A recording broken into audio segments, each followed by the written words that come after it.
নমস্কার, টিএনও নিউজে আপনাদের স্বাগত। আমি এআই নিউজ অ্যাঙ্কার পাখি।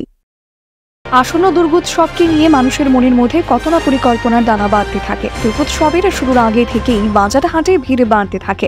শিরোপ ক্লাবগুলিও দুর্গাপুজোর প্যান্ডেলের ছক আঁকতে থাকে এবং এই ছকের উপর জোর ও কদমে চলছে। কিন্তু কিছু কিছু ক্লাব দুর্গাপুজোর চাঁদা নিয়ে অনেক সময় জুলুমবাজি করতে দেখা যাচ্ছে।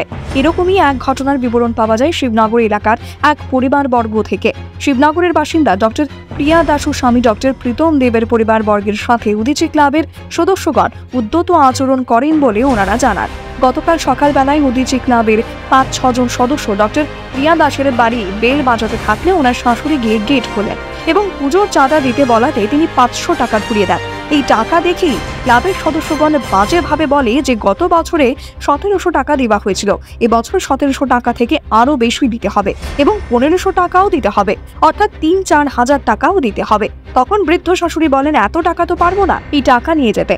তখন ক্লাবের সদস্যরা বৃদ্ধ শাশুড়িকে শরীরে ধাক্কা দিয়ে গেটের ভেতরে ঢুকিয়ে এবং প্রিয়া দাসের দেবর এবং ওনার স্বামী এসে ঘটনাটির বিরোধিতা করেন এবং বলেন যে গতবারে কিছু প্রমাণ জোগাতে না পারায় ক্লাবের সদস্যদের বিরুদ্ধে কিছু করা হয়নি, কিন্তু এবারে তিনি মোবাইল ফোনে রেকর্ড করে রাখবে বলে মোবাইল ফোনে রেকর্ড করতে থাকে এবং একসময় এই সদস্যগণ মোবাইল ফোন ছিনিয়ে নিয়ে ঘুষি মেরে ওনার নাক থেকে রক্ত বের করে দেয়। পরে ওনাকে আইজিএম হাসপাতালে নিয়ে চিকিৎসা করানো হয় বলে ডক্টর প্রিয়া দাস জানান। ক্লাবের সদস্যরা আরও বলেছেন যে ওনাদের পরিবার কিভাবে এই পাড়ায় থাকে তা তারা দেখে নেবে। এত সব উচ্ছৃঙ্খল ঘটনার পর প্রিয়া দাসও ওনার পরিবার থানায় মামলা দায়ের করেন শিবনগরস্থিত উদীচী ক্লাবের সদস্যদের বিরুদ্ধে।